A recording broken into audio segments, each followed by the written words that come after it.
Hi, I'm Brian Douglas, the FICO Insider. Today let's talk about factors that affect your FICO score, which is the key to successful credit repair.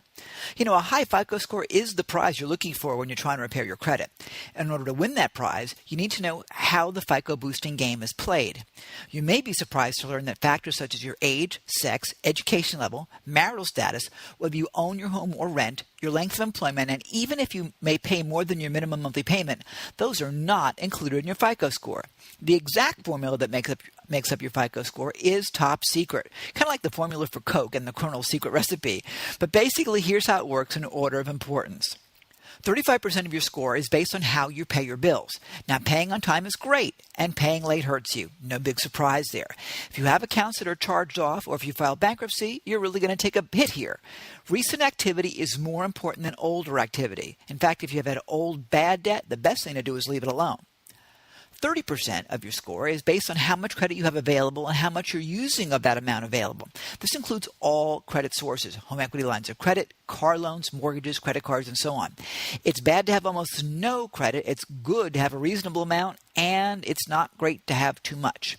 Why too much? Because statistically, if you have the credit, you'll use it, and that translates into risk. Lenders want people who have enough credit available to show that they're responsible, but no more. The key to a high credit score is to not only use the credit you absolutely need, but keep your balances reasonable and make those payments on time. Speaking of payments on time, 15% of your score is the length of your credit history. Long-standing relationships with creditors will help you very much here. For example, if you had a mortgage loan for 10 years without refinancing it, you'll get many more points than if you refinanced every couple years. Likewise, if you had the same credit cards for many years, that looks good. FICO and your creditors likes to see long-term relationship with customers. So if you have a credit card that you've had for a long time, but you hate the credit card company, don't close it out. Keep it, because that will help you. 10% of your score is the variety of your credit accounts. You'll do much better here if you've had many different types of credit, say a car loan, a mortgage, and a few credit cards. If you have only installment loans or just revolving credit, that's credit cards, of course, you won't score as high. Mix it up a bit. Just as you should have some variety in your social life, you should have some variety in your credit mix. 10% of your score is based on the number of recent applications for new credit.